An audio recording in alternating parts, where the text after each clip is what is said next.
In the cold silence of the upper atmosphere, two titans from opposite worlds once stared each other down, one born from Soviet steel and Cold War paranoia, the other from American ambition and technological obsession. The Tupolev Tu-95 Bear, with its unmistakable roar of propellers slicing the air at supersonic tips, and the Rockwell B-1 Lancer, the sleek, shadow-like jet built to sprint through radar and defenses. These weren't just bombers, they were national statements, airborne symbols of ideology and engineering philosophy. One represents endurance, the other evolution. As their paths crossed in the long shadow of nuclear deterrence, a silent question echoed through decades of history: which sky beast truly ruled the age of strategic bombers? When the Tu-95 first took flight in 1952, the Soviet Union was still reeling from the destruction of World War II, yet already locked in a new kind of battle, one that would never be fought face-to-face, but always on the edge of annihilation. The Americans had their B-52 Stratofortress, and the Soviets needed an answer. The result was the Bear, a bomber unlike anything the world had seen. Instead of embracing jet engines like the West, Soviet engineers led by Andrei Tupolev made a controversial decision to power the aircraft with massive turboprops.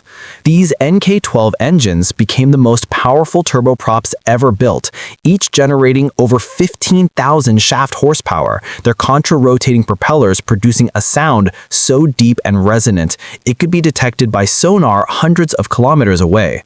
To the Western eye, it was primitive, but to the Soviets, it was brilliant, a design that gave the Tu-95 immense range, endurance, and reliability in Arctic conditions where jets often faltered. The Bear could patrol the vast emptiness of Siberia, reach across the Pacific, and circle NATO borders without refueling. It was slow, loud, and terrifyingly efficient. Across the ocean, the Americans watched and plotted an answer. The B-1 Lancer was conceived decades later, in the heat of Cold War escalation during the 1970s. The B-52s were aging, and the United States needed a machine that could not only deliver nuclear payloads, but also outfly Soviet air defenses. The result was an engineering masterpiece, a bomber with variable sweep wings, capable of flying low, fast, and unseen. When its wings swept back, the B-1 could reach speeds exceeding Mach 1.2. When extended, it could cruise steadily for hours, gliding through the stratosphere with the grace of a predator conserving energy. Yet its creation wasn't just about speed, it was about survival. The B-1 was designed to evade radar using its sleek blended fuselage and reduced radar cross-section, an early flirtation with stealth before the stealth era truly began. Political battles nearly killed it, canceled in 1977, resurrected in the 1980s, but its rebirth as the B-1B ensured America retained a supersonic bomber that could breach Soviet skies faster than any interceptor could respond. Despite their radically different philosophies, both bombers found themselves flying parallel missions across history, symbols of deterrence, always airborne, always ready, yet never used in their full nuclear intent. But while the B-1 became the high-tech sprinter of the skies, the Tu-95 remained the iron endurance athlete. Over time, each aircraft adapted to the world's changing military needs. The Bear transformed from nuclear striker to a long-range cruise missile platform, carrying deadly KH-101 and KH-55 missiles with pinpoint precision. The Lancer, meanwhile, shifted from nuclear to conventional warfare, striking targets in Iraq, Afghanistan, and Syria with GPS-guided bombs from altitudes unreachable by most threats. Ironically, the Bear, built before man set foot on the moon, continues to patrol global skies even today, its silhouette unchanged, while the B-1, though younger, is now preparing for retirement. Yet these machines are more than metal and machinery. They carry human stories within every rivet and engine hum. Soviet pilots who flew the Tu-95 recalled missions lasting over 14 hours, where silence and isolation blended into the endless blue horizon of the Arctic. Many described it as flying a factory in the sky, a machine so powerful that vibrations rattle teeth and instruments alike. Across the divide, B-1 pilots experienced a very different rhythm: the roar of 4 afterburning engines, the sensation of treetop flight at 900 kilometers per hour, the adrenaline of stealth runs through radar networks. The engineers behind these bombers were visionaries shaped by fear: fear of the other side, fear of failure, and fear of the unknown. Their work wasn't just about building weapons, it was about ensuring survival in a world teetering on the brink of annihilation. Every bolt, every test flight, every improvement was a message: we will not fall behind. In pure performance, comparing the Bear and the Lancer is like comparing an ocean-going ship to a racing yacht.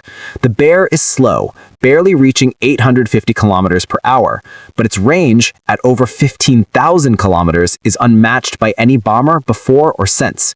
The B-1, on the other hand, embodies speed and precision, capable of Mach 1.2 bursts and low-level penetration under radar cover.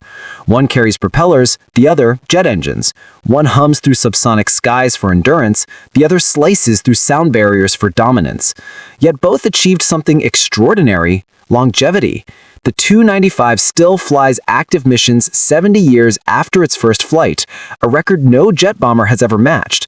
The B-1's legacy lies in its versatility and its contribution to shaping future stealth technologies that culminated in the B-2 Spirit and the upcoming B-21 Raider. The Bear, meanwhile, continues to evolve, integrating modern avionics and missile systems, ensuring that this relic of the 1950s remains relevant in the 21st century. The clash between these aircraft was never fought in battle, yet it defined military doctrine and strategic thought for generations. Their mere existence forced nations to rethink warfare, to invest in radar systems, air defense networks, and interceptor aircraft capable of countering them. Every time a Bear flew near NATO airspace, fighter jets scrambled. Every B-1 deployment sent messages of deterrence that rippled through global diplomacy. Together, they represent two extremes of Cold War strategy: Soviet practicality versus American innovation. The Bear whispered endurance and patience. The Lancer thundered speed and precision. They were the yin and yang of strategic bombing, one built to outlast, the other built to outrun. Today, as modern stealth bombers take the stage and hypersonic weapons reshape the meaning of power projection, the stories of the TU-95 and B-1 remind us of something deeper. They are monuments to human determination, proof that fear can drive creation, that rivalry can inspire brilliance, and that even machines built for destruction can symbolize human ingenuity at its finest. Somewhere above the clouds, the faint hum of turboprops and the distant roar of jet engines still echo, a ghostly duet from two different worlds that once defined the balance of terror. And as we look to the skies of the future, one must ask, will we ever again create machines so powerful, so symbolic, and so enduring that they transcend the wars they were meant to fight?